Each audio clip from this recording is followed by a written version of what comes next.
Introduction. Threat of War, December 2018. A month after the 2018 midterm elections, chief executives of 75 of the nation's leading manufacturing, technology, and financial firms gathered at the Four Seasons Hotel in the Georgetown section of Washington, D.C., to hear from top Trump administration officials. It was a chilly day and a gloomy time for the White House. Republicans had come up short in the elections, losing control of the House of Representatives. The stock market was deep into a fall swoon. White House turmoil was deepening, as the chief of staff was about to resign.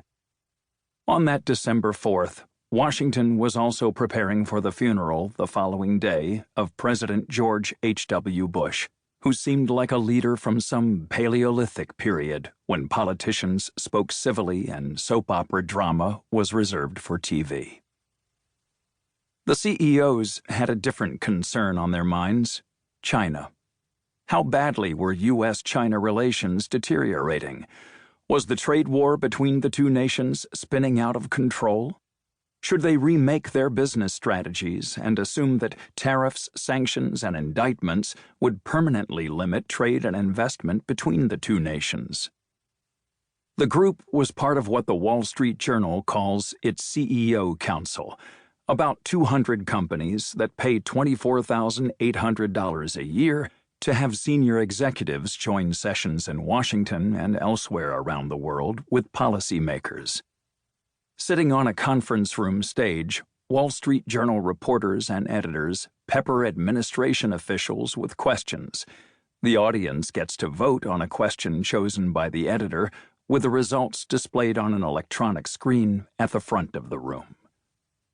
The Wall Street Journal's editor-at-large, Gerard Baker, an acerbic Brit, faced off with John Bolton, who was then the administration's national security advisor. The formal topic was American business in the world, but Baker moved immediately to China. President Donald Trump and Chinese President Xi Jinping had met for dinner 3 days earlier in Buenos Aires, Baker reminded the audience. The two leaders had reached a 90-day truce during which the United States promised to suspend its plans to raise tariffs. President Trump has certainly described the meeting in almost a 1938 Neville Chamberlain-type way. Peace in our time, Baker said, egging on Bolton, who had sat in on the Argentina dinner. I wouldn't say that, Bolton responded, laughing. In quick succession, the blunt-speaking Bolton accused China of stealing U.S. intellectual property, forcing companies to give up technology against their will to Chinese partners, and spying on U.S. firms. Sure, China was talking about buying more U.S. soybeans, he continued, and that was fine, but it was hardly enough to get the United States to back off.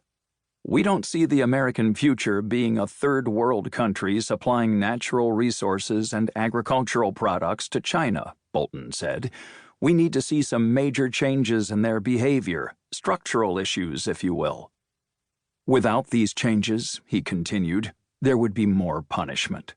How about a rule that says there will be no imports into the United States of any products or services that are based on the theft of American intellectual property, he said. What Bolton left unsaid was just as important. Who would determine whether Chinese imports were based on theft? Obviously, some U.S. agency. How would it decide? Anyone's guess. That could give the U.S. government authority to ban any import at any time, an enormous expansion of U.S. punitive power aimed at Beijing. Is that something the president and the administration's proposing? Baker asked. We may have some authority in that area already, Bolton said.